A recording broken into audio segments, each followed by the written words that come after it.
इतने में ही पिंकी भागती हुई अपने पापा के पास आ जाती है और अपनी दादी माँ के बारे में पूछती है।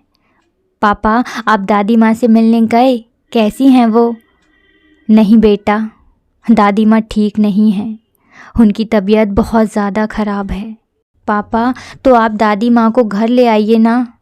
पापा, दादी माँ हमें कितना ज़्यादा याद कर रही होंगी। हाँ बेटा, अगर आपकी मम्मी कह देंगी तो हम दादी माँ को घर ले आएंगे। मम्मी प्लीज़ दादी माँ को घर आने दीजिए ना।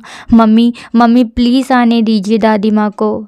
इतने में ही कामनी बोल पड़ती है, ठीक है, अपनी दादी माँ को घर ले आओ, मगर उसके बाद हमेशा मेरी बात माननी पड़ेगी।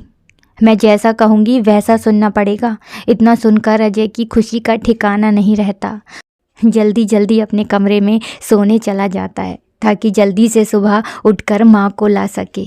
वह सुबह जल्दी उठकर नहाकर पिंकी को अपने साथ लेकर हॉस्पिटल के लिए निकल जाता है और रास्ते में जाते हुए वह अपने बचपन के दिनों को याद करने लगता है कि कैसे उसकी माँ हमेशा उसका ख्याल रखती थी, कैसे माँ उसके बालों को संवारती थी और उसके बीमार होने पर दिन रात एक कर देती थी।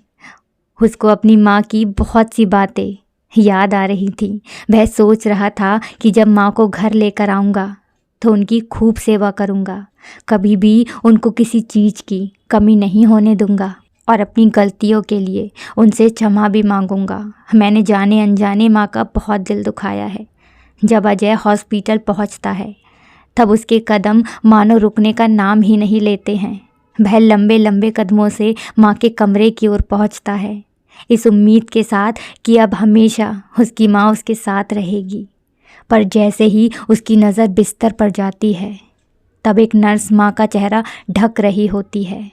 अजय जल्दी से पास जाकर पूछता है, क्या हुआ है इनको? नर्स अजय को बताती है कि अब आपकी माँ इस दुनिया में नहीं रही, वो आपको छोड़कर बहुत दूर जा चुकी हैं। इतना सुनकर अजय वहीं बैठ जाता है। चारों तरफ सन्नाटा छा जाता है और अजय को ऐसा लगता है कि उसके शरीर से जैसे उसकी आत्मा को किसी ने निकाल लिया है। ये देखकर पिंकी भी बुरी तरह रोने लगती है और बार बार अपने पापा से पूछती है, पापा क्या हुआ है? दादी माँ को बताइए ना पापा, पापा उठिए ना, दादी माँ को घर लेकर चलिए ना, मुझे उनके साथ खेलना है, चलिए ना पापा। पर पापा को कहाँ होश था, उनसे तो उनकी दुनिया ही दूर चली गई थी। अब अजय हमेशा के लिए अपनी माँ से दूर हो गया था। उसके सारे सपने जो उसने माँ को घर ले जाकर जाने के बाद देखे थे वो सब अब टूट चुके थे और कामनी की समस्या भी अब हल हो गई थी हमेशा हमेशा के लिए, क्योंकि अजय की माँ हमेशा के लिए उसे छोड़कर चली गई थी। अब पिंकी के साथ कोई खेलने वाला नहीं था। अब वो बिल्कुल अकेली हो गई थी। उसकी एक दोस्त उसे छोड़कर बहुत दूर जा चुकी थी। अपनी दादी माँ के साथ खुशी खुशी खेलने के लिए जो पिंकी अपने पापा के साथ कितनी उत्सुकता के साथ हॉस्पिटल आई थी, अब उसकी आंखों में आंसू थे।